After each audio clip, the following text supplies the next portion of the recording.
Fala pessoal, estamos hoje aqui num papo super importante sobre o ensino jurídico, sobre as capacitações, os desafios da advocacia brasileira.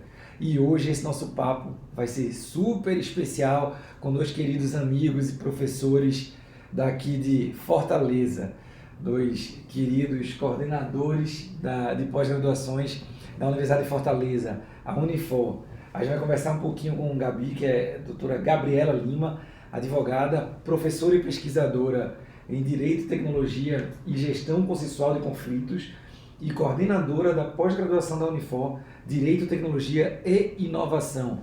Valeu, Gabi. Obrigado. Obrigada a você pelo convite. Estou feliz de estar aqui. Prazer. E doutor Diego Martins, advogado, professor universitário, coordenador da pós-graduação da Unifor, Direito Societário e Negócios Empresariais, mas a coisa mais importante, pai de Maitê, aquela mocinha linda e sapeca. Diegão, obrigado, meu velho. Eu que agradeço o convite, Ciano.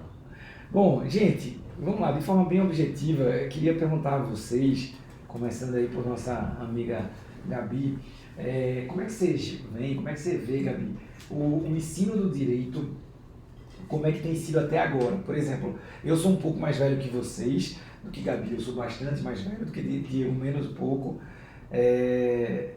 E assim, a gente vê no ensino jurídico muito mais linear, muito mais direcional, né? A gente, independente das instituições de onde viemos, nós experimentamos um direito expositivo, né? Onde os exemplos eram muito, digamos, até deslocados da realidade. E o que você acha que tem sido da advocacia até aqui? Qual a tua impressão? Então, quando a gente pensa em educação, e aí eu acho que tu falou muito bem, a educação que formou a gente, que desenvolveu a gente enquanto profissional, ela é uma educação compartimentalizada. Então, a gente tem disciplinas que são disciplinas compartimentalizadas. Eu tenho uma disciplina de direito empresarial, uma disciplina de processo civil, civil 1, civil 2, civil 3, quando na verdade a gente sabe que os problemas eles não acontecem usando um conhecimento só. Para eu resolver um problema, eu não preciso de um conhecimento só. E aí a gente vai para o mercado e a gente faz uma especialização, um mestrado, o que quer que eu faça, que também compartimentaliza o conhecimento, porque é a forma que a gente conhece de ensinar que é mais didática. Que pedagogicamente é como eu consigo explicar para as pessoas como o mundo real acontece. Como a gente aprendeu, como a gente tenta... Exato, eu aprendi assim, então eu tenho que passar assim, é assim que eu sei fazer. Mas quando a gente vai para o mundo real, a gente percebe que o problema, e nós como advogados somos resolvedores de problema, porque ninguém chega pra gente com uma solução, a pessoa chega com um problema, e em geral um problema cabeludo, que ela já tentou resolver de outros jeitos, não conseguiu, e aí agora eu vou ter que procurar um advogado. Então, quando eu procuro um advogado, eu procuro com um problema. E na vida real, a gente percebe que os problemas, eles não, para serem resolvidos, eles não são resolvidos a partir de um conhecimento só. Um problema, por exemplo, de direito de família, certamente vai envolver direito empresarial, vai envolver direito tributário, vai envolver, às vezes, direito do trabalho. Então, a gente precisa ter esse conhecimento, que ele é um conhecimento transversal, e mais do que isso, conhecimento de relacionamento. A gente precisa saber lidar com as pessoas, pensar sobre aquele problema de maneira crítica, analisar a situação ali com a cabeça fresca. E todas essas coisas dessa segunda parte, conversar com as pessoas, saber ouvir, analisar o problema com a cabeça fresca, nada disso a faculdade ensina pra gente. Porque a exposição de um conteúdo não vai ensinar pra você como analisar criticamente um caso difícil, complexo, como é o que chega pra gente, que vai ter direito de família, direito tributário, direito empresarial, tudo no mesmo bolo, e a gente vai precisar ali desatar aquele nó. Então, o que é que eu vejo hoje da educação? E a educação, como a gente conhece, ela precisa ser repensada para que e o conteúdo da exposição, ele está disponível, ele está na internet, ele está nos livros, a gente tem manuais excelentes, não precisa do professor estar em sala de aula repetindo aquele conteúdo. A gente precisa de uma pessoa que facilite a resolução de problemas e mostre como esse conteúdo aqui vai servir para eu resolver os meus problemas. Então, o que eu acho que o passado e quase o presente da educação, ele tem compartimentalizado muito esse conhecimento. O que a gente precisa daqui para frente é mostrar como eu resolvo problemas a partir desse conhecimento. É muito interessante, Gabi, você falar isso, porque eu lembro de uma conversa que eu tive há um tempo com um empresário, o Gui Peixoto, que ele falou exatamente o que você está dizendo quando eu perguntei para ele o que ele espera de um advogado. Gui é um cara que tem, bom, não vou fazer publicidade dele aqui, mas ele é um cara que tem vários negócios e ele no ano passado faturou mais de 300 a 350 milhões. Então assim, ele tem um certo respaldo no que ele fala. E uma das coisas que ele comentou foi o seguinte: eu não contrato advogado que seja o cara que é apenas, por exemplo, mestre em tal área, pós-graduado em tal área. O que ele contrata é advogado que entende do mercado. Então, por exemplo, quando você falou em disciplinas compartimentalizadas, como direito empresarial, 5, 1, 2, 3 e tal, eu disse, não contrato, não quero saber o que está lá escrito no teu diploma e tal, não é o que me interessa. O que me interessa é o seguinte: a doutora Gabriela, ela entende bem de logística, cara, ela vai entender tudo de logística. É claro, ela pode chamar um colega, ela pode, estou com um problema tributário na logística, eu vou puxar o meu amigo Diego para me ajudar nisso. Mas Gabriela, ela é aquela referência na logística. Interessante você falar isso, eu lembrei esse exemplo de Gui. E eu estava essa semana conversando com um colega também que é empresário e ele dizia para mim, advogado tem que entender de negócio. Isso. Negócio, porque a gente vai entrar, ou eu falei do exemplo de um problema de família, ou na vida da pessoa, ou no negócio da pessoa, e a gente precisa ajudar essa pessoa a otimizar o seu negócio, a melhorar o seu negócio. Não é para barrar as ideias, não é para dificultar a inovação do negócio, não, é para facilitar. É como é que eu facilito. É verdade. Excelente. E aí, Diegão, e você, cara, o que você acha do ensino do direito até hoje? Como é que foi a tua experiência? O que você acha que são os desafios? Esse ano, Gabi, aqui, minha experiência assim, no ensino do direito, ela foi muito mais voltada, eu sempre quis aliar muito com a prática do que eu imaginaria, do que eu queria como profissão jurídica. Então assim, desde o início mesmo da faculdade eu queria tanto ser professor como ser advogado. Então eu busquei um escritório de advocacia e busquei a monitoria, que eram de fato aquilo naquele momento que eu poderia ter a experiência da docência e ter a experiência, né, da advocacia, do escritório de advocacia. Então, eu acho que isso me facilitou, o curso para mim ele tornou-se, digamos, mais necessário e aí houve mais sentido porque de fato eu participava de grupo de pesquisa, da monitoria para a parte da docência e na advocacia eu já estava no escritório de advocacia e vivenciava de fato os problemas que os clientes do escritório tinham e aquilo para mim foi se tornando, fazendo a faculdade para mim mais sentido nesse aspecto. Mas pegando assim do ensino em si, eu acho que a gente que ainda é um ensino, né, de pouco tempo que eu me formei, para hoje do que eu vejo. Tá falando do pós-doc dele. Mas eu acho que ainda é um ensino que precisa sim, a gente fala muito, há muito se fala da crise do ensino do direito, da década de 70, 80 já fala, né? O bom é que essa crise vem desde 1911, né? Isso. Começou a primeira faculdade de Direito do Brasil, igualzinha de hoje. Parecida. E fala exatamente da crise do ensino do direito, como é a crise do ensino, a aula expositiva, e aí vem a questão de ter metodologias ativas para tornar aquela aula, né, mais de uma forma que o repasso do conteúdo seja de uma forma melhor, uma experiência melhor para o aluno. Mas, ao fim e ao cabo, que o problema mesmo, eu acho que está na conexão do professor com a sua turma e do estilo de turma, de que ele possa trazer aquilo para uma realidade mesmo do aluno. Às vezes eu acho que ainda alguns professores de graduação em especial, que a gente está falando aqui do ensino, né, mais eu acho que é graduação, ele não tem muita conexão com a realidade, né, do aluno e às vezes do perfil daquela turma em específico. Porque, né, a Gabriela, somos professores universitário, de graduação, na pós também estamos tanto como professores como coordenadores. O que a gente percebe é que cada turma, e aí a pós que é muito dinâmica e tudo, mas cada turma é um perfil diferente. Tem uma necessidade diferente. Tem uma necessidade diferente. Eu digo assim, na pós, que a gente às vezes tem ali uma experiência, o professor vai ter de um final de semana. Você imagina a graduação que é o semestre inteiro.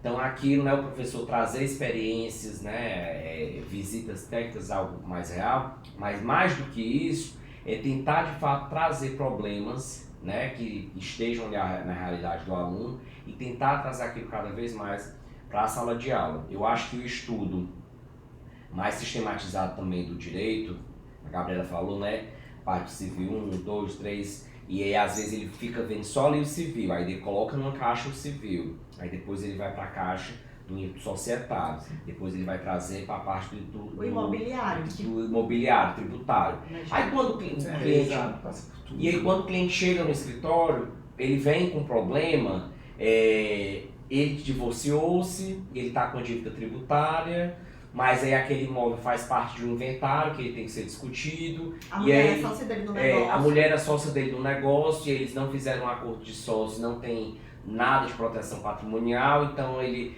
quer pagar menos tributo, mas aí ele não se planejou anteriormente, aí você está com um problema que envolve imobiliário, sucessão, família, societário, tributário e empresarial também. Então acaba que a gente pode separar, né? Exato. Então assim, acaba envolve tudo. E os problemas é isso mesmo, né? Ele vem o bolo todo e aí você precisa ter basicamente aquele conhecimento, né, de algumas áreas, mas o maior objetivo é de fato você dar a solução para aquele problema do cliente.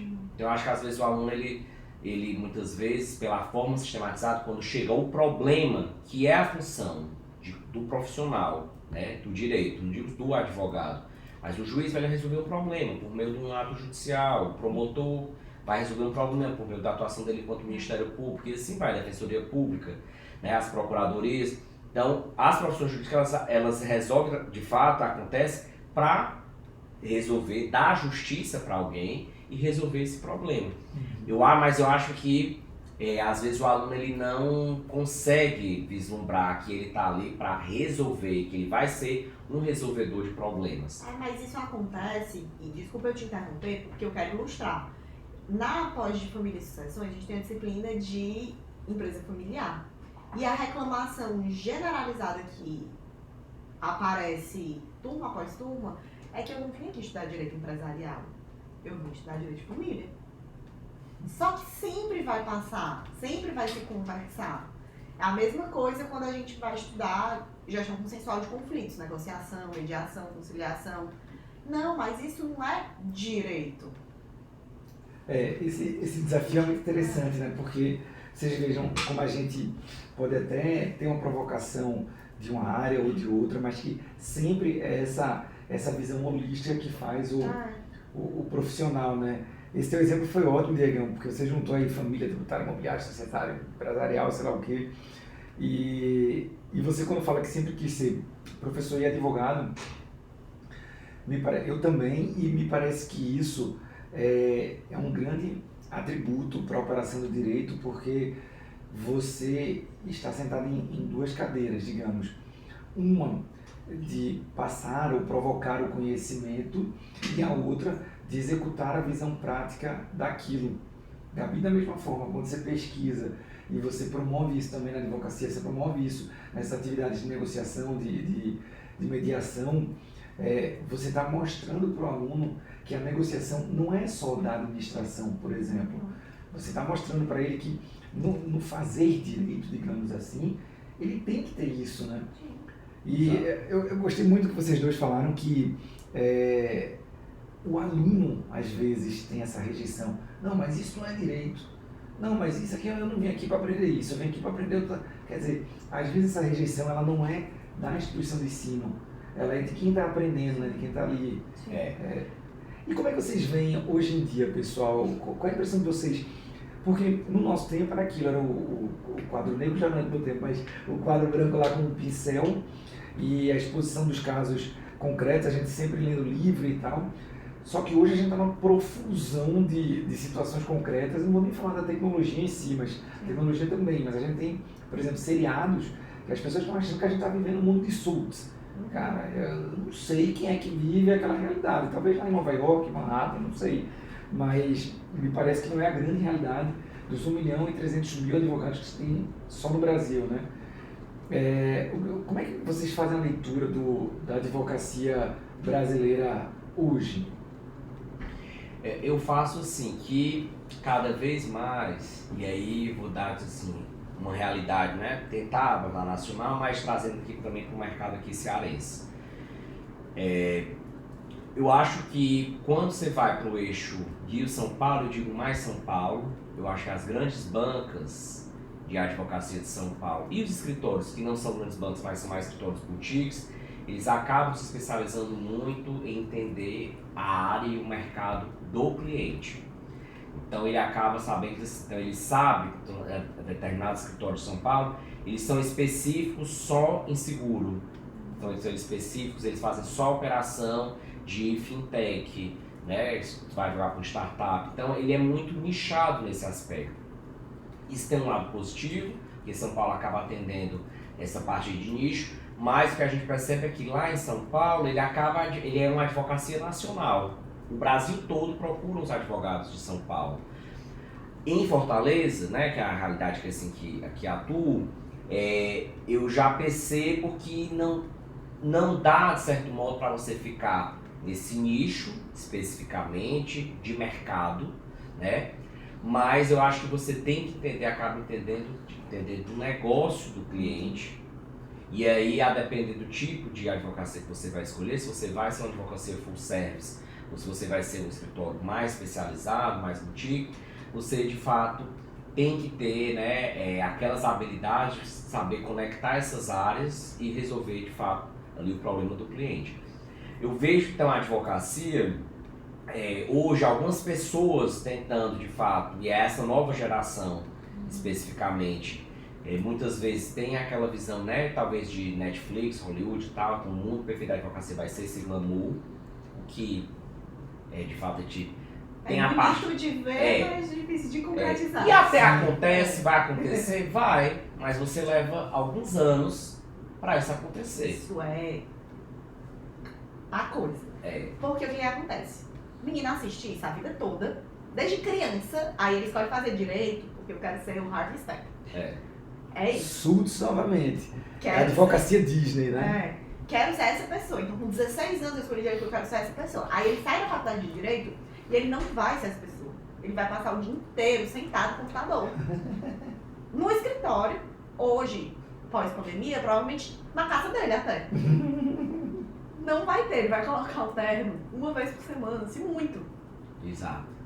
E ele vai precisar resolver um monte de problema que ele vai fazer, às vezes, de pijama em casa, ou quando muito, sem precisar colocar o terno num escritório super glamuroso, e ele não consegue ter a paciência de caminhar o caminho. Que é isso que eu ia dizer, isso vai demorar para acontecer. Isso. Eu te interrompi só para dizer isso, porque a paciência, a resiliência de caminhar o caminho, entender que a carreira tem fases e que você vai chegar lá, é uma coisa difícil muito. Já era para nossa geração, para a geração mais jovens é mais ainda, porque a gente... Imediatismo Exato. deles, A gente está num imediatismo muito grande, mas eu te interrompi. Mas é isso que a Gabi falou e concordo muito, que é meu ponto que eu queria dizer, assim, a advocacia hoje eu acho que as pessoas se formam, que é muito imediatismo, né? Que assim, eu tive um caso de um aluno uma vez que matriculou-se numa pós de direito digital, aí depois ela disse, eu não vou ficar na pós, por quê?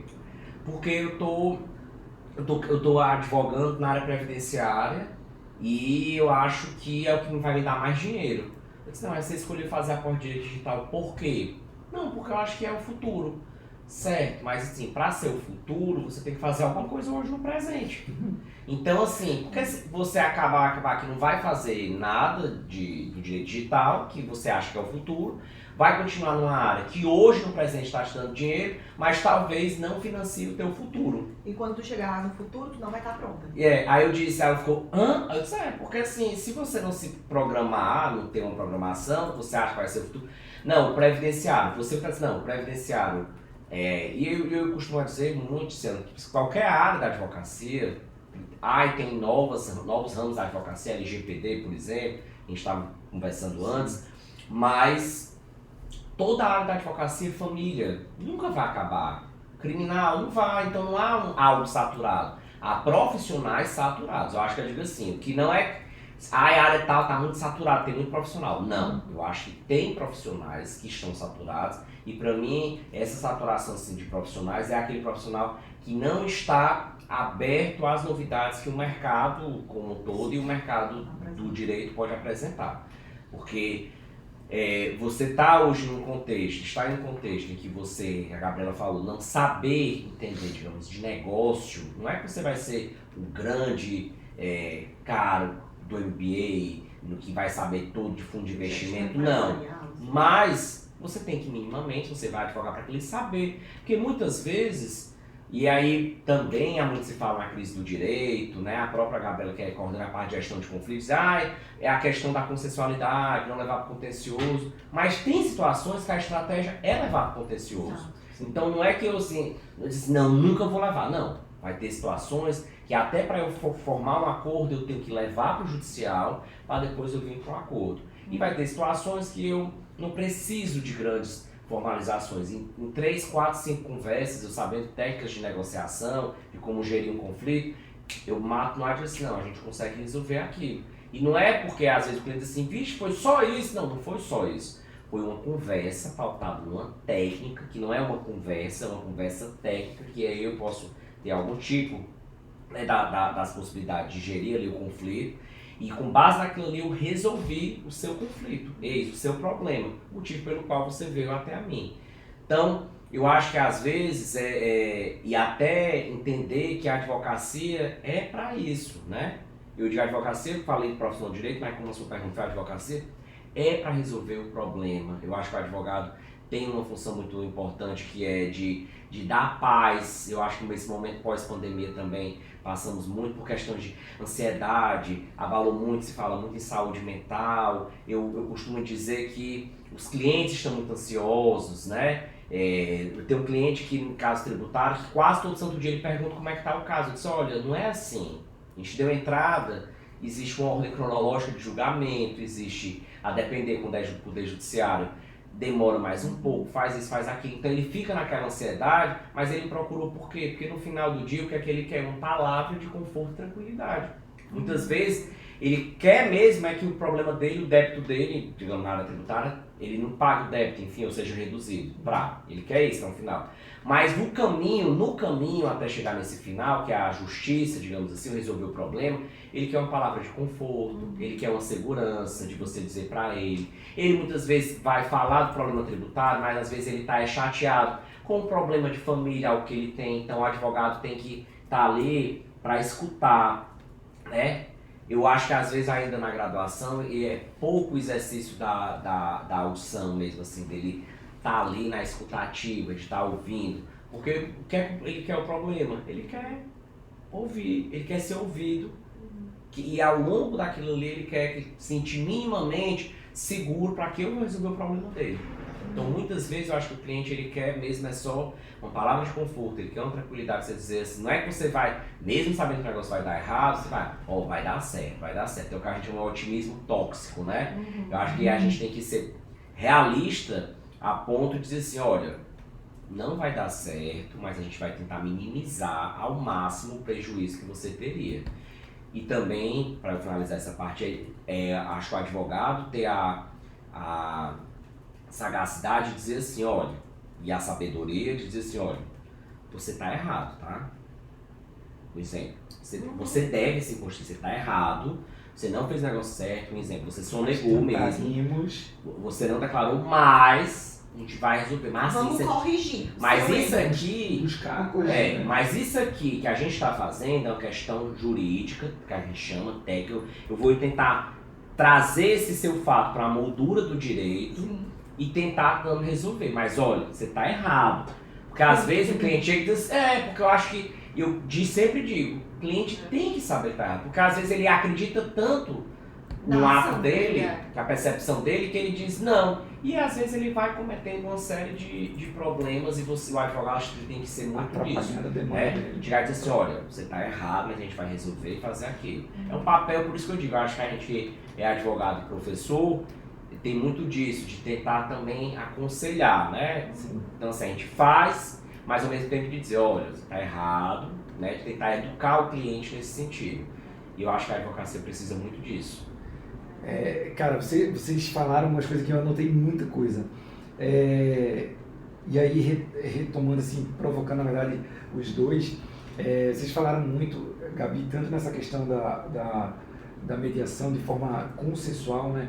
Não é mediar para trazer unicamente uma decisão, digamos. É buscar consenso. E a própria palavra consenso já é isso, né? Você ter digamos, um meio termo entre as pessoas, não é uma imposição. Sim. E só para eu te cortar, porque o Diego levantou pontos muito interessantes e que eu acho que retrata essa advocacia do futuro, sabe? São alguns pontos. Quando a gente fala de precisa resolver problema, e o Diego falou de trazer a justiça, a gente precisa pensar ali nos conceitos que a gente tem. Eu vou me voltar um pouco para a teoria de acesso à justiça. Né? A gente olha para o acesso à justiça tradicionalmente por um olhar reducionista, que é acesso ao poder judiciário, que é quem vai me dar a justiça por meio de um julgado. Sim.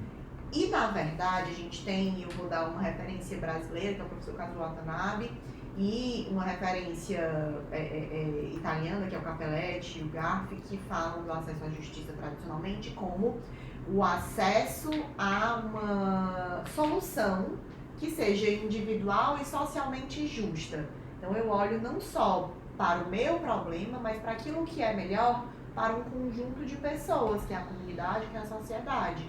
Quando a gente fala de justiça, eu não posso falar só do problema individual do Tiziano, só do problema individual do Diego. Eu falo de qual é a melhor forma. Você está falando, o meu cliente lá no tributário, ele deve. E para ele o que seria justo seria ele não pagar, porque eu não tenho condição. Mas isso é socialmente justo, porque esse tributo ele vai para algum lugar que vai beneficiar toda a sociedade. Então a gente pensa nessa decisão, nessa solução que seja individual e socialmente justa. Sim. E o professor Kazuo Watanabe fala que é o acesso a uma ordem jurídica justa. Como é que eu traço um caminho que seja justo para todo mundo, né? E aí é que eu acho que a gente vai olhar para o advogado como um resolvedor estratégico de problemas. E eu falo dessa consensualidade como uma estratégia. Muita gente olha para a mediação, para a conciliação, como uma coisa paz e amor, né? Uma coisa meio hippie. Assim, Sim. hippie chique. Mas, Hipster. e aí é assim, muito paz e amor, e vocês são muito fofos. E na verdade, a gente olha para isso como uma forma estratégica de resolver o problema. Às vezes, para uma grande empresa, será que vale a pena ela colocar o seu nome no mercado como uma empresa que não respeita os direitos trabalhistas? Ou os direitos, tá? Não é. Vale a mancha da imagem? Ou às vezes é melhor a gente fazer uma arbitragem que seja sigilosa, que não é consensual, vai ter uma decisão de um terceiro, Sim. mas vai resguardar o sigilo? Ou vale mais eu fazer uma negociação? Só uma questão, Gabi. Gente, é importante lembrar que mediação e arbitragem, embora sejam palavras usadas de forma muito costumeiramente juntas, não são a mesma coisa, tá? Você pode fazer a diferenciação, por favor, só para explicar para quem for da... Faço sim. A gente fala costumeiramente de conciliação, mediação e arbitragem como andando em paralelo ao Poder Judiciário, né? O Poder Judiciário, ele é o que a gente conhece como uma decisão que vai ser tomada por um juiz, um terceiro imparcial que vai decidir sobre uma questão. A arbitragem, ela não é consensual, eu vou ter um árbitro, um terceiro imparcial que vai decidir sobre aquela causa. A mediação e a conciliação, elas trazem esse olhar de consensualidade. Eu vou ter um terceiro imparcial que vai facilitar o diálogo,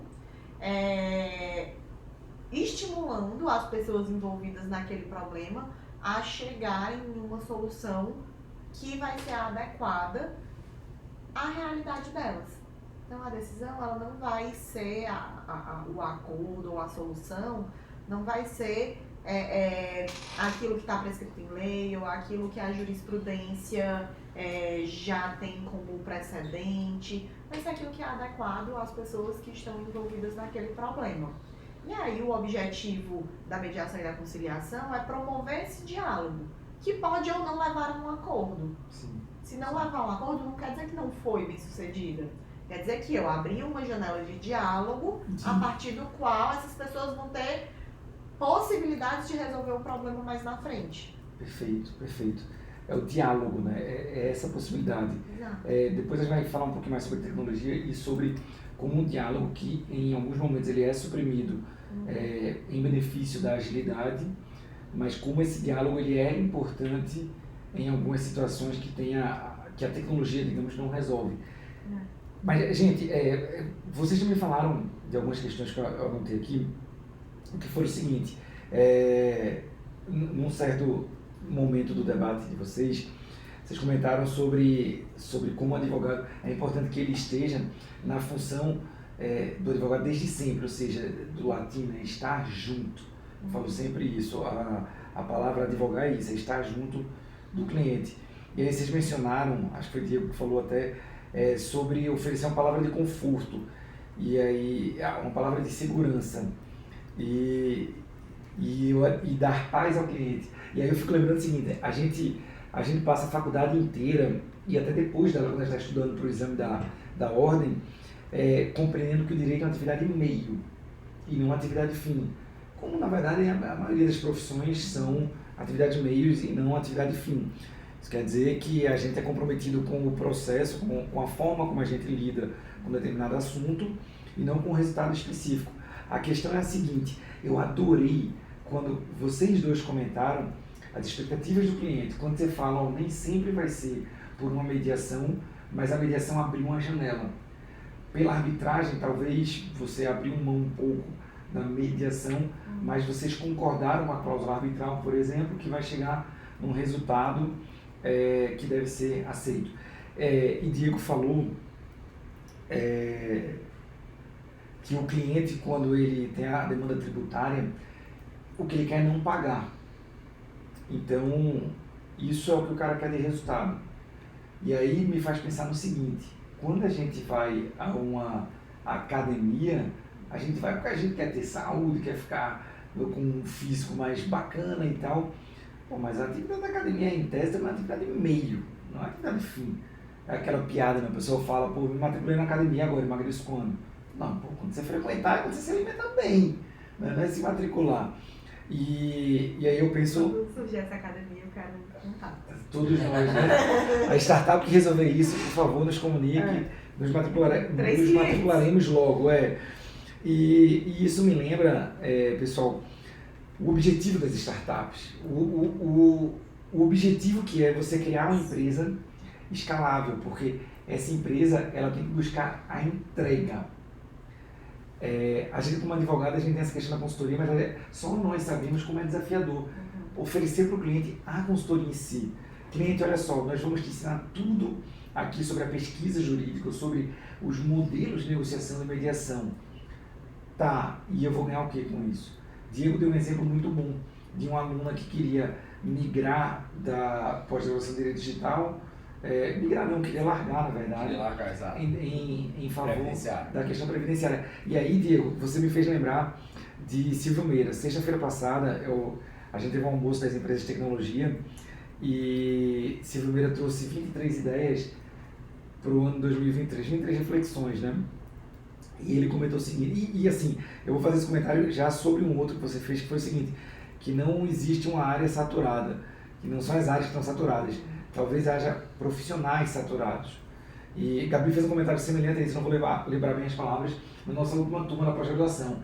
Você falou isso, você disse, gente, o existir dessa pós-graduação, que até então não havia nesse formato, é exatamente a gente não considerar que isso era dispensável. Hoje é indispensável você enfrentar um assunto startups, porque eu dou sempre o exemplo de João Quebra, eu vou mudar hoje, não vou mudar não, vou falar de novo. Ele fala o seguinte, ou você é startup, ou você vai ser startup, ou você investe em startup, não tem opção. Não tem opção porque está mudando tudo, cara. Quem não se locomove por um aplicativo? Sim. Quem não usa um streaming em casa para ver? Quem vai a uma locadora de DVD? Quer dizer, tudo isso foi de startup. E aí o que eu ia comentar sobre Silvio Meira foi o seguinte: Silvio Meira, para quem não conhece, ele é professor, ele é pesquisador, ele é doutor, é pós-doutor, eu acho, em tecnologia e tal. E ele é conselheiro da Magalu, uma das maiores empresas de varejo do Brasil. E também é um dos fundadores do Porto Digital, né, em Pernambuco. Ele fala uma coisa que eu acho muito interessante, que quando você deu o exemplo da sua aluna, eu lembrei. Ele diz o seguinte: a gente deve pensar o futuro discutindo e olhando o futuro e não o presente. Quando você abre uma turma de direito digital e uma pessoa pensa, não, mas não é o que me dá mais dinheiro hoje, é exatamente o que você falou. Você está querendo olhar para o futuro com o olhar do presente. Isso é problemático. E por acaso a gente está falando em direito digital, mas poderia ser direito tributário. Sim. Como vai ser a arrecadação tributária? Pouco antes de começar a gravar, nós estávamos aqui também numa conversa muito leve e muito interessante. E Diego estava falando de um determinado assunto que entrou na questão de evasão de divisas. Não foi dele especificamente, tá, gente? Foi da esposa. Mas não, brincadeira. E aí, Diego, eu fico pensando no seguinte: a evasão de divisas, vamos tirar uma fotografia dela hoje. Como vai ser ela daqui a 10 anos? Por exemplo, as fronteiras geográficas, impostos de importação, como é hoje, como é amanhã. O direito é muito dinâmico, né? Por isso que os livros de direito ficam tão desatualizados de uma forma geral. Mas é isso.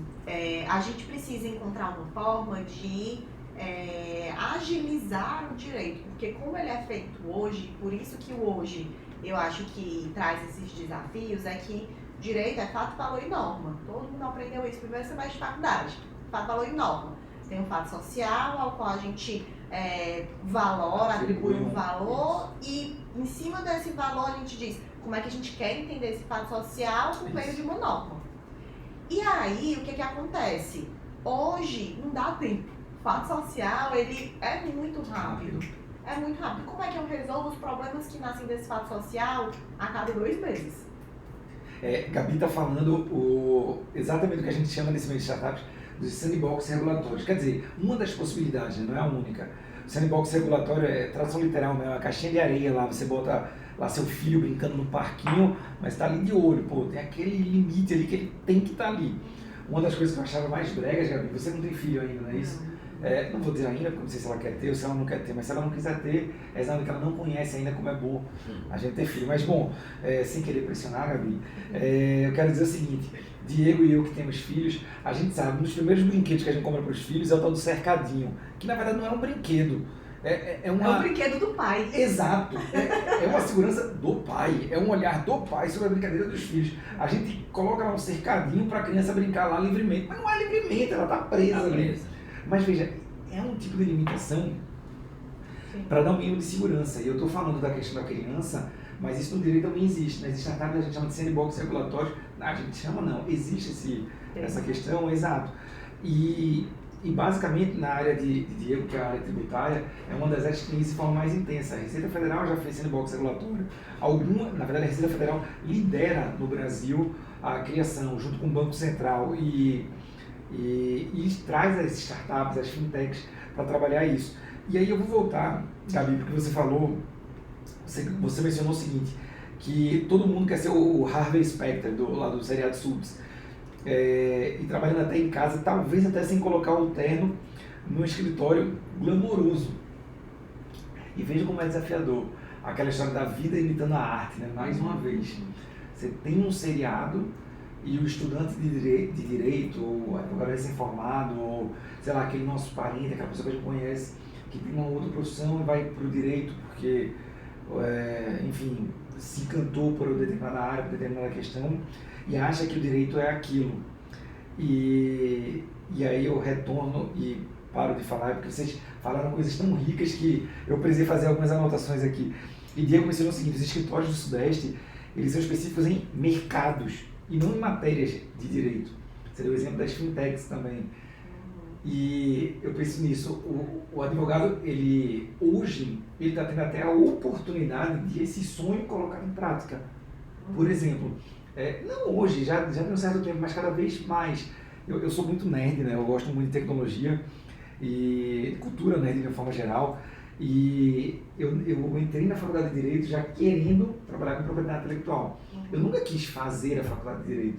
Eu queria trabalhar com propriedade intelectual. E aí eu me meti a fazer cinema. Era, né? O meio, exato. E aí eu fui fazer cinema. E aí tive uma experiência, fiz 2 filmes com um pessoal já profissional e tal. Obviamente eu estava lá como estagiário, digamos assim.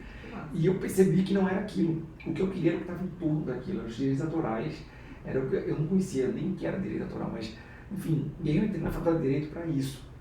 E me parece que hoje a gente está tendo essa oportunidade. Quer dizer, hoje você tem um aluno, Gabi, você tem um aluno, Diegão, que ele não está ali porque ele quer, por exemplo, prestar concurso público, porque ele está querendo ser um árbitro. Ele está ali porque ele gosta desse meio de inovação e ele quer, vou pegar esse segmento que a gente está falando, ele quer trabalhar na fintech. Porque ele diz, cara, é um absurdo a gente ter que, sei lá, quando vai viajar para um outro país, ter que pagar 500 mil taxas só para levar dinheiro para lá. Pô, eu vou resolver esse problema. Pô, como é que fica aí essa questão de investimentos em criptoativos? Pô, eu queria trabalhar com isso. Não, mas com... Então, assim, a gente tem essa possibilidade. E acho que o desafio, independente de onde a gente esteja, é transpor essas barreiras. Mas é isso, tu tá falando sempre de resolver problemas. E aí eu pego problemas Isso. que são problemas sociais, no sentido de são problemas de muitas pessoas que afetam a sociedade como um todo. Como é que eu tributo criptoativos? Como é que eu diminuo a tributação ou facilito o levar dinheiro de um país para o outro por viagem a turismo? Isso. Então, como é que eu resolvo esses problemas? Isso. E quem pode resolver esses problemas muitas vezes são os advogados. Perfeito, sem dúvida alguma, Gabi. O que eu penso sobre isso, que, enfim, não sou eu que digo o mercado de jeito nenhum, mas é que a gente está dando oportunidade para a advocacia cada vez mais poder atuar com o que dá prazer e não com o que dá dinheiro. Quando eu entrei na faculdade de Direito, diziam, ó, você tem que ir ou pela área tributária, ele foi inteligente, que já foi desde sempre, aí para ficar rico, ou tem que ir para a área criminal. E embora eu goste muito dessas 2 áreas, não era o que me chamava. Já a parte dos direitos intelectuais, sim. Mas bom, desculpa, eu não queria interromper vocês, eu queria trazer mais uma provocação já para a gente entrar aí no encerramento e não dar mais trabalho para vocês, que era o seguinte, gente. Eu queria saber o que a gente pode esperar do futuro, tanto para a educação jurídica quanto para o mercado. A gente está em tempos de inteligência artificial, né? Está aí o famigerado ChatGPT e tantas outras soluções, chatbots, etc. e tal. O que você acha, Gabi? Eu acho que a gente precisa... Fala de oportunidades também, não fala só de desafios não, hein? Não, e eu vou começar falando de oportunidades, porque eu quero pegar uma fala que foi sua e do Diego, que falaram de saturação do mercado, que é uma fala recorrente que a gente escuta na universidade em especial. Você falou do número de advogados, nós somos 1.300.000 advogados. É muita gente, tem muito profissional no mercado. Sim. Tem muito profissional no mercado, mas tem muito problema no mercado também. Sim. Cada vez mais problemas. E problema pra gente é oportunidade. Pra gente, advogado, é oportunidade. Porque é a oportunidade de eu me apropriar da solução desse problema, né? Então, o que é que eu vejo em especial para a educação? Eu vejo que a educação, ela está cada vez mais personalizável, adaptável às necessidades do educando. Tu disse. Perfeito. Eu entrei na faculdade de Direito, entrei primeiro no cinema, depois no Direito, procurando um lugar onde eu pudesse aprender e me capacitar para resolver problemas de propriedade intelectual. Perfeito. Do Direito, tu não fez nenhuma disciplina dessa. Certamente uma optativa. Perfeito. Não fiz. Não fez. 5 anos de faculdade. Exato. Aí fui morar, precisei fazer um curso de 15 dias no Rio de Janeiro, eu demorei por 6 anos para conseguir fazer alguns cursos nessa área. E hoje eu invejo vocês, até traçando um paralelo aí, porque vocês são líderes nesse assunto no Nordeste. Vocês são coordenadores, posso falar mal, mas pode, não tem problema. Vocês são coordenadores eu falei no início pelo currículo, da Unifor, que é a instituição de educação superior maior do Norte-Nordeste do Brasil, e vocês lideram cursos lá de inovação que de fato são invejáveis. E agora, como vocês estão oferecendo a possibilidade do online, isso só tende a crescer, né? Porque eu estou lá no interior do Rio Grande do Sul e quero fazer um curso sobre startups, sobre novas tecnologias, mas um curso de direito. Eu consigo fazer aqui com a Unifor.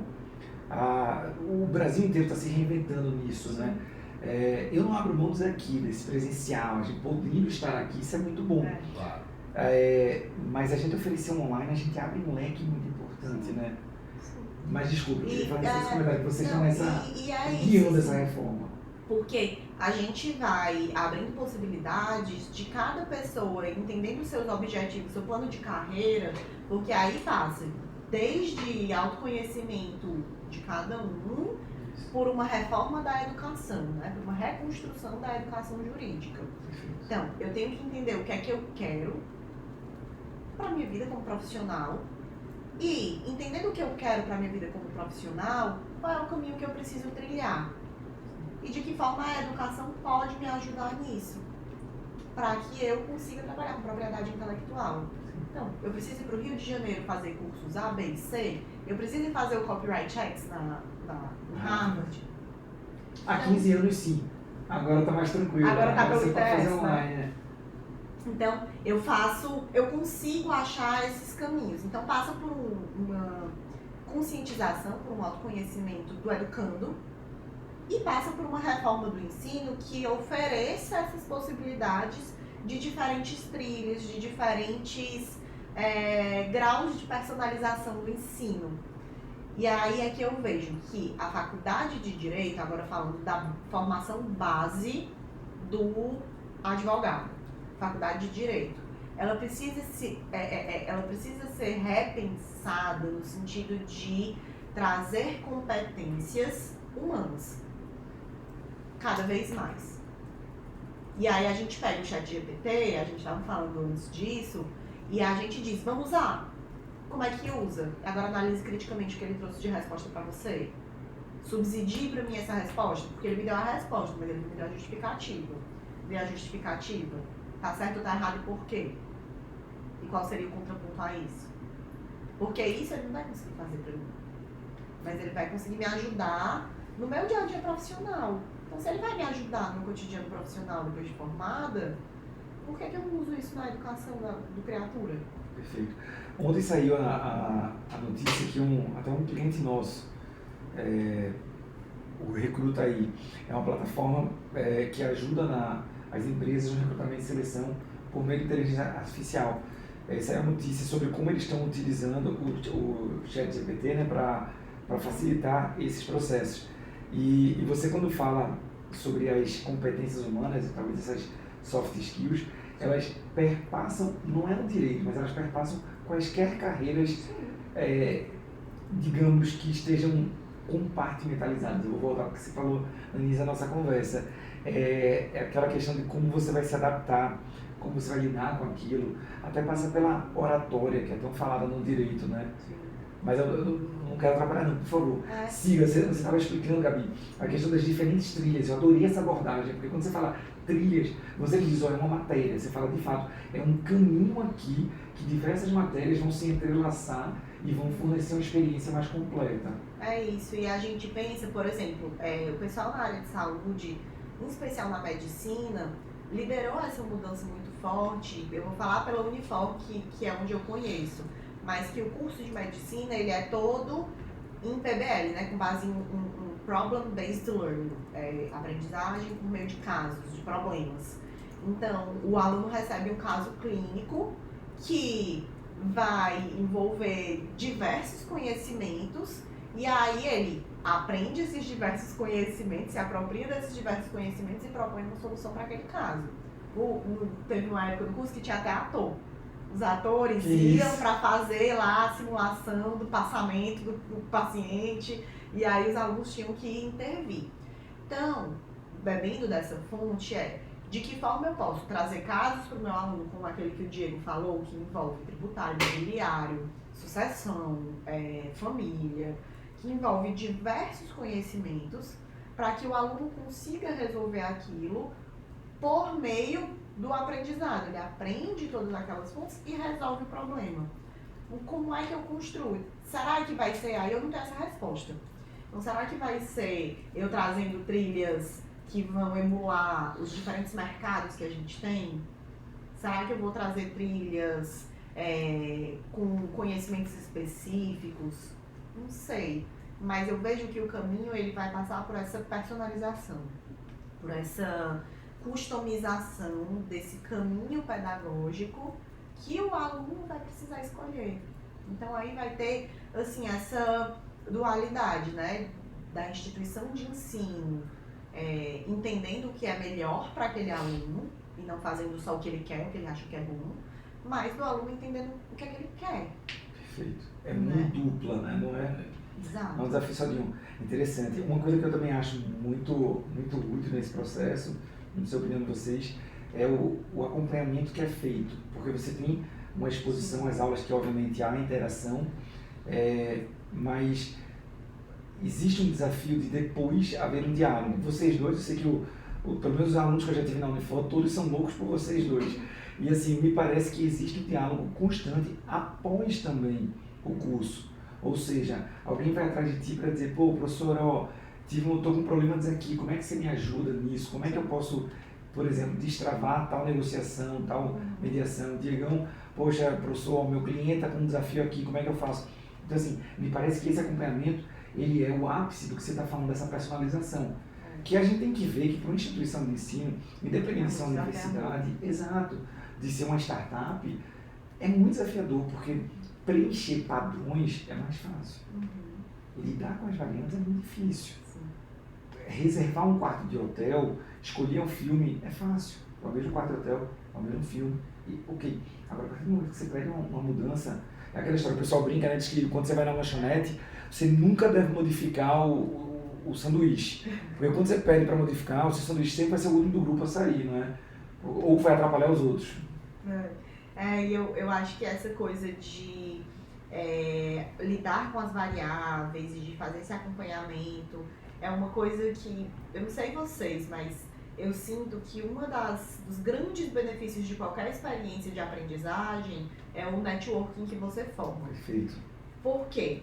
A gente vai lidar com problemas diferentes, não dá pra gente, em qualquer currículo pedagógico, abordar todos os problemas possíveis naquela área. Possível, verdade. É impossível, são infinitos problemas que evoluem com o tempo.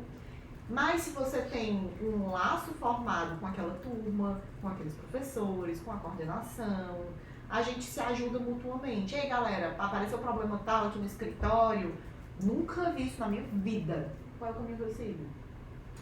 Perfeito. E aí você tem vários olhares sobre possíveis caminhos. E como fica assim, esses resultados? Por exemplo, eles trazem para vocês os problemas, isso eu sei que acontece com muita frequência, mas depois vocês dão as sugestões, como é que fica? Os alunos costumam enfrentar esses casos práticos de forma independente e resolver de fato, ou eles precisam aprofundar o conhecimento? Mas você diz do quê? Por exemplo, como é o retorno que esses alunos dão para vocês sobre um determinado assunto, sei lá, ele fez uma pós-graduação, um curso de verão que seja contigo de direito tributário. E aí chegou para você para dizer, professor Diego, eu tô com uma dúvida aqui, não é nem bem do curso, mas é o seguinte, volta no crédito ativo. Professor Diego, eu entendi quando o senhor fala de remessa para o estrangeiro e tal, mas veja, isso aqui foi uma notícia que eu li ontem. Por exemplo, como você falou, o tempo está muito frenético, não é algo mais tranquilo, vamos conversar na próxima aula. Não, acabou a próxima aula. Então, não é? Então, como é que é, Diego? Assim, às vezes, uma coisa muito comum é hoje em dia a gente enfrentar dúvidas que a gente também não sabe a resposta. Qual tem sido a experiência de vocês com os alunos diante disso? É muito comum os alunos, quando eles têm dúvidas, às vezes pessoal mesmo, às vezes eles falam, uma mensagem, enfim, a gente tem um canal aberto de WhatsApp, mas às vezes depender de marcar reunião. Para marcar reunião, o professor queria trocar uma ideia com você sobre isso. E às vezes quando chega não tem nada a ver, quando digo nada a ver entre aspas, né, com a pós em si, e uma dúvida mesmo dele, profissional, de mercado. É quase que a auditoria, tá vendo? Pronto. É algo bem personalizado. E aí, olha aí, gente, a importância desse papo. E aí, entrando na necessidade que você falou assim, que acha que é quase a mentoria, isso é muito comum, né, dos alunos nos procurarem, e chega às vezes para dizer assim, professor, eu estou perdido. Eu não sei se eu faço... Mentoria, inclusive, de carreira. De carreira. Eu não Essa sei coisa se... do autoconhecimento que eu falei. Eu não sei se eu quero fazer após, mas eu não sei se eu vou advogar. Se eu quero digitar o previdenciário. Eu quero digitar o previdenciário, se eu quero... Por que não digital no previdenciário, né? Exato. Você pensar o futuro com base no futuro, e não no hoje. Se chama previdenciário, vai continuar funcionando, não é? Enfim. Mas, por favor, Não, criar até uma startup, for o caso, para, digamos assim, melhorar o atendimento de alguns segurados daquela região, né, aposentados rurais, uma coisa assim do tipo, não sei, ver de fato uma dor que está ali num problema dentro do previdenciário e tentar digitalizar de fato essa área. Mas o que é comum é eles procurarem mesmo, e às vezes a gente dá uma orientação mesmo do que deve ser feito, e eu costumo muito sempre dizer assim, olha, posso aqui dar uma orientação, mas na nossa área é aquele burocrata que sempre existe, que é cada caso é um caso.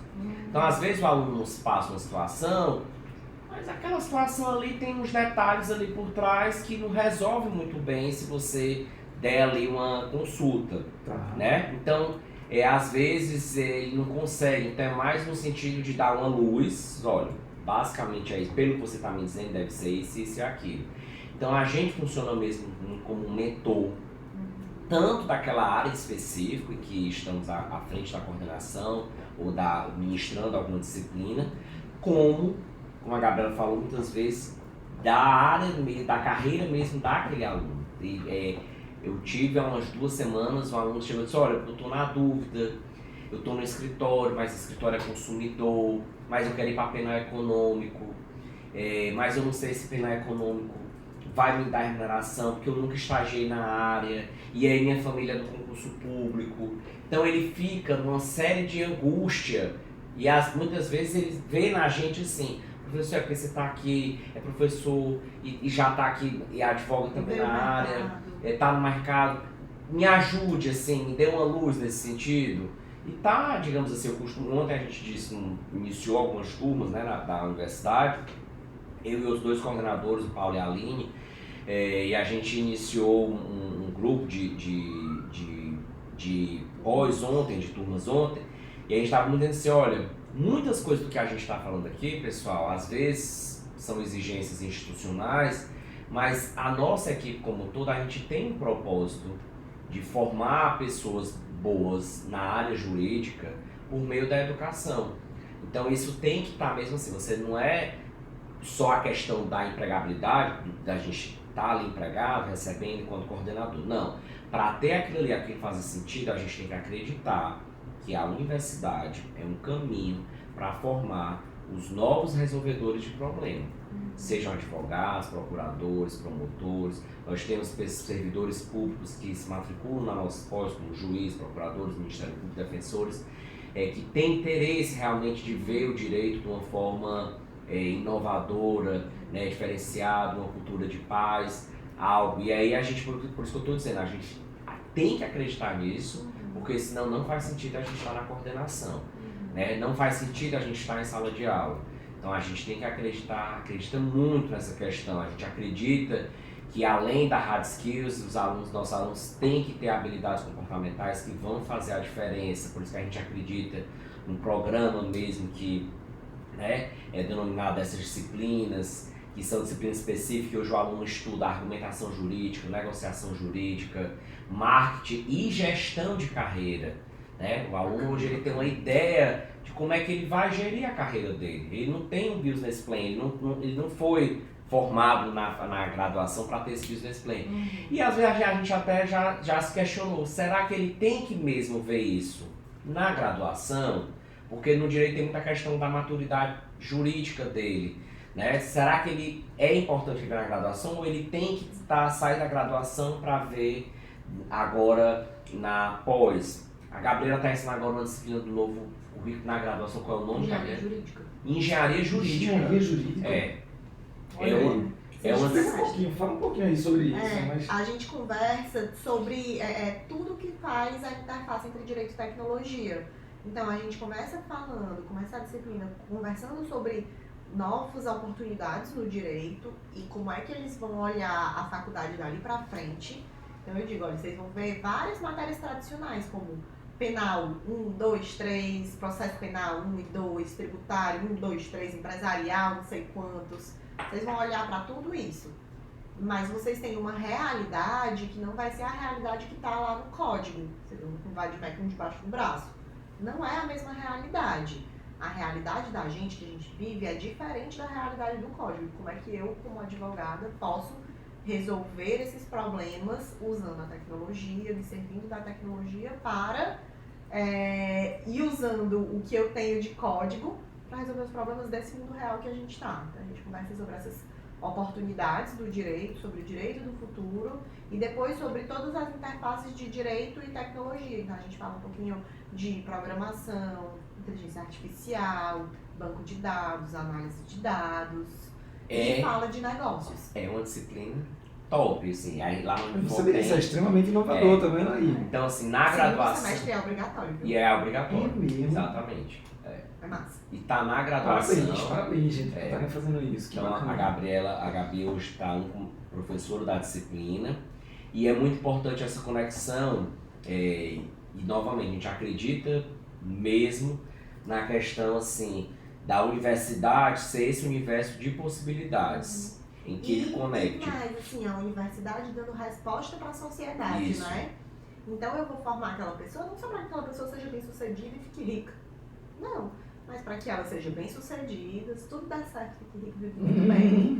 Mas se ela responda a problemas sociais, que a gente acredita que o nosso papel na construção de uma ordem jurídica justa é formar muitas pessoas que vão todos os dias construir as suas, dentro dos seus quadrados, uma ordem jurídica justa. Justo, exato.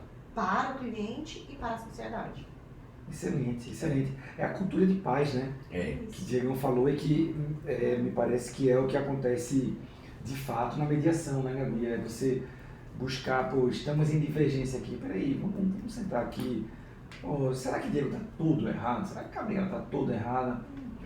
Talvez a gente tenha aqui um caminho do meio, né? E qual é a divergência? Onde é que a gente concorda? Exato, buscar esses pontos, né? Vocês falaram sobre essa questão do direito digital e da previdenciária, e eu lembrei de outra questão.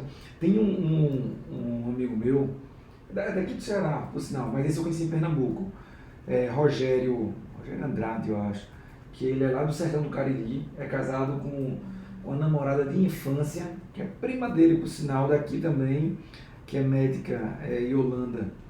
E, bom, e eu acho muito interessante, porque a Yolanda, aparentemente, ela é bem tradicional e tal, e Rogério é aquele cara da tecnologia, super inovador, piadista pra caramba, e, bom, e Rogério venceu as últimas 3 edições do GLH, do Global Legal Hackathon, lá em Pernambuco.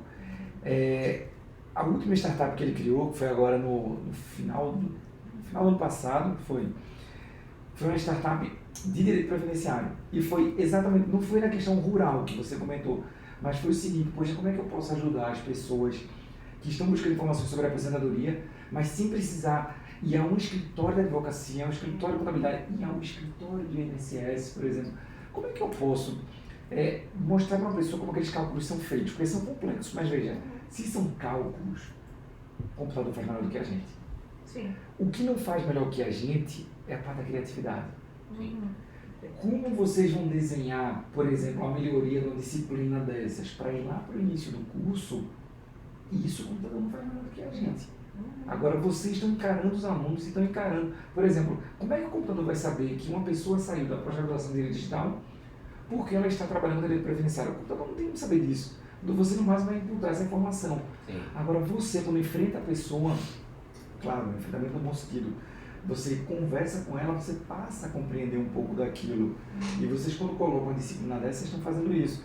Aí quando a gente tem o olho no olho, a gente consegue não só entender o fato, mas o que está por trás do fato. Sim. Eu consigo olhar e entender a insegurança da pessoa com Perfeito. o seu futuro profissional. Perfeito. Eu consigo entender os anseios da pessoa para dar uma vida melhor para a família. Eu consigo entender esses anseios. Sim. E aí, entender esses anseios, eu consigo dar uma resposta. Pois é, e essa resposta é interessante, Gabi, que vocês, como estão no olho do furacão, digamos, do ensino, vocês estão com uma baita instituição de ensino superior, vocês estão encontrando tanto pessoas em início de carreira, como pessoas em transição, como pessoas também buscando melhoria de carreira. Sim. Então, vocês pegando graduação, pós-graduação, etc., vocês estão enfrentando realidades distintas, com desafios distintos, e vocês não têm condições de personalizar um a um, mas vocês buscam isso. Isso. Tem uma frase que da nossa professora, trabalha lá conosco, já professora do mestrado acadêmico, professora Lília Salles. E aí ela dizia, para mim sempre ficou marcada essa frase, ela diz assim: você tem que imaginar uma pessoa receber uma herança, um valor, e ela só tem aquilo para mudar a vida dela. Então ela diz assim, olha, isso aqui é para eu fazer o curso. Esse curso tem que mudar a minha vida. Bacana. E aí a gente tem que, né, assim, foi uma frase que ela falou uma vez numa conversa que nós estávamos de coordenação, e nunca eu esqueci, eu levo isso para cada aluno que eu converso, e a nossa equipe, como toda, a gente leva muito isso a sério. Digo, nossa, porque a gente conversa diariamente, semanalmente sobre os propósitos da pós, né? A gente pensa assim, que é mesmo que a gente vai fazer o curso, e quando a gente vai fazer o projeto pedagógico do curso, tem que pensar, esse curso vai mudar a vida das pessoas? Esse cara, quando entrar no curso de tributário, de startup, de família, gestão de conflitos, será que ele vai mudar a vida dele? Seja para ele entrar no mercado, para ele se aperfeiçoar no mercado, ou para ele fazer uma transição. Direito digital, praticamente, a turma 2, que terminou mais recentemente, né, Gabi? Tinham 3, 4 alunos recém-formados, mas tinham alunos de 10 anos, de 15 anos, de vários anos de mercado que estavam em uma transição, mudando praticamente. E tinham alunos que estavam se aperfeiçoando. Eu posso citar nomes, né, que são casos bons, eles vão ficar chateados, mas, por exemplo, a gente tinha uma aluna, Lara, que ela é do mercado imobiliário. Eu sei, Lara foi minha aluna. Que ela criou... Eu falo com Lara. Pronto, que criou exatamente... Uma startup para isso. Uma startup, né, uma PropTech, eu acho, né, que tá parte imobiliária. Direito imobiliário, exato. Que é exatamente, ela não houve uma transição, ela aperfeiçoou. Ela é do imobiliário, ela foi startup, continuou no imobiliário, é referência aqui no imobiliário, Lara Praça, é referência no imobiliário, e aí pegou isso para aperfeiçoou, para trazer isso para o mercado. A gente tinha outro aluno que disse, não, eu advogo nessa área contratual e tudo, mas eu quero mesmo focar em startup LGBT. Então a Fernanda era muito voltada, ela tinha 10, 20 anos de advocacia civil, mas queria, eu costumo dizer que muita gente do civil, que se vendia como civilista, está hoje se vendendo como área de proteção de dados, porque não deixa de ser uma área que trabalha com personalidade, né? O direito à personalidade, tudo, os dados da pessoa. Então, isso. E tinha aluno que, eu me formei agora e eu quero ver o que é que vai dar. Né? E já sai com essa mente de... E o que é legítimo também. O que é legítimo também. Eu acho que a dinâmica de uma pós-graduação, assim, eu digo agora por mim, o que me apaixona cada dia mais na pós é você ter essa dinâmica de quem está entrando, quem está se aperfeiçoando, quem está em transição, mas sempre pensar, tem que mudar a vida da pessoa. Isso aqui tem que passar esses 18 meses, 21 meses, e vocês ficam conosco, isso tem que valer a pena, né? Tem que valer a pena. Eu disse ontem, olhando para cá, eu disse, olha, o contato com o professor, o aluno chegar e dizer ao professor, eu estou disponível para mercado, me ajude. Porque nós temos na universidade a central de carreiras, que é que ele coloca, né, para que o aluno possa fazer uma inserção no mercado de trabalho, naquela área que ele quer. Mas é muito comum esse ano. Eu e a Gabriela, a Alinho, Paula, a Breno, o Meidinho, a gente recebe, no mínimo, toda semana, pedido de pessoas do mercado, dizendo, preciso de gente para essa área. Como se a gente fosse recrutador. Por quê? Porque a gente tá lidando... Usem a recruta aí. Que é direto. Por que é direto? Porque a gente está ali no dia a dia com os alunos, além de coordenadores, todos estamos em sala de aula também. Sim. Então a gente já sabe também, né? Conhece o perfil. Sim. E às vezes a empresa pode ir para um recrutador e tudo, mas às vezes ele diz, não, eu vou pegar lá do cara que está se especializando. Gabriela, quem é bom aqui na parte de família e sucessões? Eu preciso de uma pessoa boa para essa área. E confia, porque confia na gente, confia no profissional que a gente está formando, Perfeito. né? E confia na universidade e sabe que essa pessoa que sair de lá vai sair com esse olhar. Vejam que coisa bacana vocês estão falando. A gente está voltando ao início da nossa conversa, no melhor dos sentidos. A gente falou dos desafios em superar a tradição e entrar na inovação. Mas quando a gente fala de credibilidade, aí quanto mais antiga, melhor. Ou seja, você tem uma coisa chamada histórico. O histórico diz muito sobre a pessoa. Se você tem um aluno e você é uma instituição, vou falar em sentido amplo, que tem uma repercussão, tem uma história. Pô, a professora Gabriela, ela publicou milhares de artigos e ela criou matérias e tal, e ela é conhecida por pesquisar a tal área. Então, ela é quem está coordenando isso aqui. O carimbo é uma marca dela muito importante, é um histórico muito importante. O professor Diego, ele está entregando o aluno ao mercado com base num histórico de trabalho que ele vem fazendo. Diego fala muito, já ouvi Diego falar isso 100 vezes, que ele é tão filho da Unifor que ele fez graduação, pós-graduação, mestrado, aí professor, doutorado, e agora coordenador. Quer dizer, Diego é sócio da Unifor, tenho certeza. Então, assim, isso é o histórico. Você compreende que a pessoa que veio de lá, ela veio com um certo nível. Então, enfim. Mas, gente, eu não queria mais alongar isso, porque senão a gente vai atrapalhar as agendas de vocês também. Queria agradecer, queria pedir para vocês fazerem algumas considerações finais, deixarem alguns recados aí para o pessoal que vai nos ouvir, que quer compreender essas possibilidades, esses desafios eu não vou nem falar da advocacia, mas do direito nos dias atuais, em especial na formação intelectual, ou seja, no preparo, nos cursos, no aprendizado. O que vocês podem deixar aí como recado? Eu acho que o mercado hoje na advocacia, no direito, é um mercado que tem muitas oportunidades, porque a nossa fonte de trabalho é o problema, é o conflito. E essa é uma fonte inesgotável. Ela nunca vai deixar de existir, né? Então, eu acho que é um mercado que ele tende a crescer e se expandir, mas ele depende necessariamente de uma mudança de mentalidade, de um olhar voltado para o desenvolvimento de habilidades comportamentais que complementam a tecnologia, o desenvolvimento de autoconhecimento e essa paciência e persistência, né? Então, eu acho que é uma via de mão dupla que a gente vinha conversando ali sobre a educação e as instituições de ensino. O Diego fala, os meninos os alunos chegam angustiados porque, de fato, aquilo é o caminho que eu espero trilhar para o sucesso, né? Mas essa via é Nem sempre é financeiro, né, Gabi? Diga-se de passagem. Exato. É importantíssimo, mas que nem sempre é apenas financeiro. Exato. Né? Muitas vezes o meu olhar para o sucesso é ter mais tempo de qualidade com a família. Perfeito, você chegou onde eu... Né? Então, qual é a carreira dentro do direito que eu vou conseguir seguir, em que eu vou me realizar profissionalmente, ao mesmo tempo que isso não vai me demandar 15 horas de trabalho por dia? Né? Às vezes o sucesso é isso. Então, esse autoconhecimento ele é importante. A universidade, as instituições de ensino vão te entregar um programa pedagógico, um currículo, que é o currículo muitas vezes mais adequado para a formação naquela área. Mas cabe a cada um dos alunos todos os dias fazerem aquilo valer. No contato com o professor, no contato com os colegas, no engajamento, em às vezes se comunicar e dizer estou disponível para o mercado.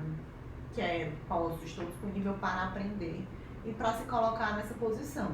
Então, eu acho que minhas palavras motivacionais, elas vão em duas frentes. A primeira é, o mercado ele está cheio de oportunidades para o advogado. Cheio, porque todo mundo sempre vai precisar de um advogado para ajudar a resolver os problemas. Sim. Sempre. E 2, eu como advogado preciso saber qual é o problema que eu quero resolver, qual é o problema que mexe comigo, que me instiga a resolver, e qual é o caminho que eu posso seguir para me capacitar para ser esse resolvedor de problema? Né? Qual é a trilha que eu quero seguir para me capacitar para ser esse resolvedor de problema? E aí, muitas vezes, isso vai passar pela educação, obrigatoriamente. Perfeito. Eu acho que a palavra é essa, é obrigatoriamente. Educação é a base de tudo, né? Sim. Sim. Falou praticamente tudo. O que eu costumo dizer... o que eu costumo dizer é exatamente isso. Eu acho que, independente da área que você escolha, você tem que estar em constante aperfeiçoamento. Porque o mundo atual é um mundo de constante aperfeiçoamento, de constante evolução, de constante mudança. Então, você tem que estar mais flexível, né? Aberto a novas possibilidades. Então, assim, e aí com isso vem dons, pessoas que têm certos dons, mas também além dos dons tem habilidades que você pode ir desenvolvendo e aprimorando. E aí eu costumo muito dizer, isso você pode aprimorar, porque você às vezes já sabe que você tem aquele dom, às vezes você quer aprimorar algum dom a mais, digamos, uma oratória, que é um dom que quem é da área do direito, não estou dizendo sempre, mas muitas vezes vai ter que utilizar, né, dessa ferramenta que é a oratória, mas sempre, para você ter tudo isso, aperfeiçoamento, aprimoramento de habilidades, tudo isso tem que ter o quê? Uma educação por trás, né? Então não tem como eu ter isso e não ter, de fato, uma educação que esteja por trás. Então eu tenho que ter isso, né, em mente. E aí essa questão que o mercado traz do aluno, enfim, da pessoa que vai entrar no mercado, saber exatamente, e a Gabriela falou quase tudo, mas só complementando dessa questão que eu concordo integralmente, de ter um autoconhecimento, né? Recentemente no meu escritório tive um estagiário que chegou e disse: doutor, eu não estou satisfeito porque eu não gosto dessa rotina da advocacia. E eu achei ótimo. Assim, teve um sócio que me perguntou: e aí, disse o quê? Eu disse: eu achei ótimo porque foi super sincero. Eu acho que o estágio é para isso. O estágio é para você aprender e dizer assim: não, não estou satisfeito. Mas está satisfeito com o quê? Com a área tributária? Não é mão de obra do escritório, é uma via de tudo. E eu perguntei, eu disse assim: você está satisfeito com o escritório? Eu adoro o escritório, adoro o ambiente de trabalho. Então, é a área. Aí eu até falei assim: vocês podem sair do tributário e abrir uma vaga para a área societária do escritório. Então, ele disse: não, eu não gosto da rotina da advocacia. Eu vejo vocês fazendo reunião, sai de uma reunião, entra para fazer um prazo, sai do prazo, vai para uma reunião online, sai da reunião online, o doutor fulano que é o data, entra numa audiência, e aí brincou, né, comigo. Com o senhor, eu vejo às vezes o senhor resolvendo o problema da Unifor, tem a tese de doutorado, então eu não consigo. Eu funciono fazendo uma coisa por vez. Eu disse: ótimo, que bom que você já tem isso em mente. Perfeito. E aí você, de fato, vai procurar e tem que se dedicar a algo que você possivelmente... Aí eu até brinquei. Pela questão do mundo hoje estar tão dinâmico, de você fazer várias coisas ao mesmo tempo, talvez não consiga, mas com certeza vai ter algo que você vai parar, concentrar e fazer. Então é o perfil da pessoa, né? E para finalizar, como fala assim, perfil da pessoa, eu acredito muito que essa, se assim a gente pode chamar, tendência da advocacia, ou então o que se espera, né, do profissional do direito, não nem falar da profissional, eu acho que é a cooperação, né, entre... Então a gente costuma muito a dizer, e aí eu levo muito que eu levo para a Unifor, levo para o meu escritório, que eu levo para o meu escritório, levo para a Unifor, eu costumo fazer muito isso. E na minha própria casa também, questão de da família. Se a gente não se cooperar, né, nada não funciona. Então assim, no escritório eu tenho sócios de perfis diferentes, como advogados de perfis diferentes. E eu digo isso, e a diferença é fundamental, porque é por isso que a gente se complementa. Perfeito. Lá na Unifor é exatamente a mesma coisa. É por isso que tá, porque às vezes tem dia que eu tô mais para baixo em termos de ideia, a Gabriela diz: faz isso, a Brena vem com super ideias assim inovadoras, mas às vezes a Brena não consegue desenvolver certos aspectos que o Paulo sabe melhor, que ele é mais calmo, a Aline mais sensato, o Medina dá uma ponderação. Então, se a gente não tivesse ali se juntando enquanto time, não funciona. No escritório Se o time fosse só de gente muito inovadora, com pouco processo, não dava certo. Não dá certo. Pouca Isso. Então tem orientação que ter, ao é o cara do processo, que é aquele cara ali do fluxo, né? Aí ele faz isso, tem que fazer aquilo, tem que fazer isso, fazer aquilo. Tem o cara da inovação que diz, ó, eu inovei aqui, Tem o cara do relacionamento. te vira pra tu fazer esse processo aí. E como é que vai fazer esse processo chegar? Não, fulano de tal que é melhor no relacionamento, tem uma questão mais Quem é que vai convencer interpessoal. que esse processo tem que Quem é acontecer? que vai acontecer? Quem é que vai convencer que o processo tem que acontecer? E tem que acontecer porque essa ideia é inovadora. E essa ideia é inovadora para chegar na gestão superior e isso ser uma ideia para a instituição comprar. E no escritório, o líder, eu digo assim, às vezes sócio tem mais ideia, mas ele já não tem muita paciência com aquele cliente que ele diz, não, eu vou, converso, tá, faz isso, faz aquilo. Bota aquele advogado que já tem essa habilidade para aquilo. Então isso é massa demais, porque você trabalha dentro de várias habilidades para chegar no objetivo final que você tenha delimitado, e isso aquilo ali só dá certo se tivesse cooperação. Então eu acredito muito que não tem como você advogar. Então às vezes quando o aluno vem muito assim, professor, eu faço isso, eu não sei se eu vou para o escritório, eu não sei se eu monto o meu escritório, eu digo, a primeira coisa que eu digo, não sabe? Entre em um escritório. Já que você não sabe se você quer montar o seu. Você tem que ver, Porque é né? dentro da cultura do escritório que, que você vai ver que é uma cultura colaborativa. Ainda que seja só duas pessoas, digamos, um sócio, um estagiário e você, 3 pessoas no todo, mas estão cooperando entre si. Ou até um sócio de você, né? Ou então até um sócio advogado, do ainda escritório e que- você. E você. Mas assim, tá ali se complementando o tempo todo. E aí eu digo muito isso. E se você vê que vai gostar da advocacia, aí você pensa em montar o seu e enfim.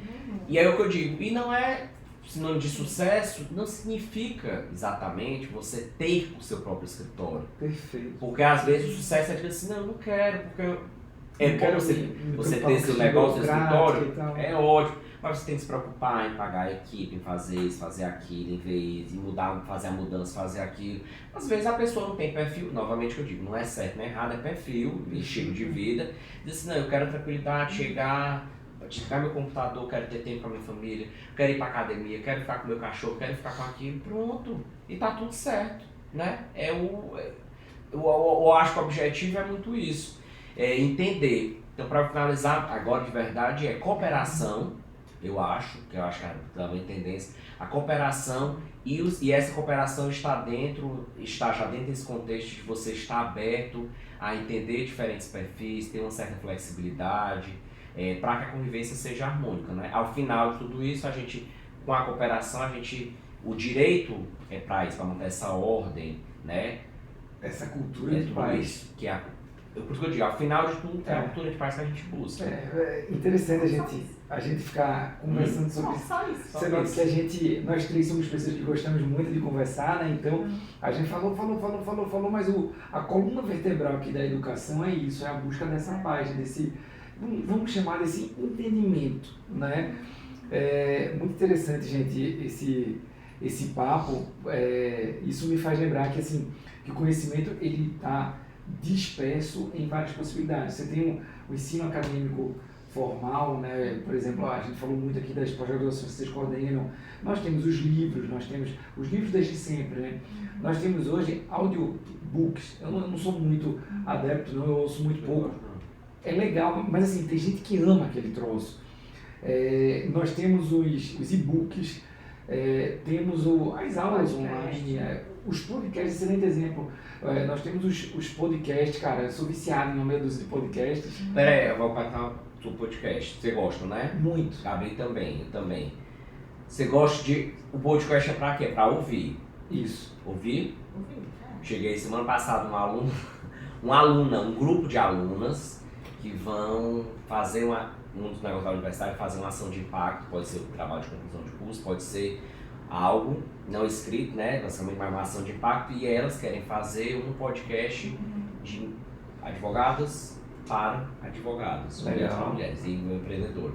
E aí uma delas disse, mas professor, como é que o senhor vê o podcast? Eu disse, não, eu ouço, geralmente no carro, mas a depender do podcast eu gosto muito na academia, às vezes na esteira, depende. Também. Mas eu gosto. Aí ela disse, não, porque então eu acho que eu sou a única pessoa que vê e ouve o podcast. Por quê? Porque eu gosto de ver, de ficar escutando e vendo pra eu ver as A pessoas se interação, comunicando. Eu disse, vale, que legal, eu nunca tinha parado pra pensar. Então falando assim de Legal, perfil, legal. né? Então ela dizendo que ela gosta de ver o podcast, ela tem que estar ali, mas ela tem que sentar. É E tipo, ela assistir. diz que é a mesma coisa que tá como se estivesse numa Ela tá televisão mais e tal. atenta do que talvez E nós três, assistir, viu? porque ela fica escutando e vendo o comportamento das pessoas ali.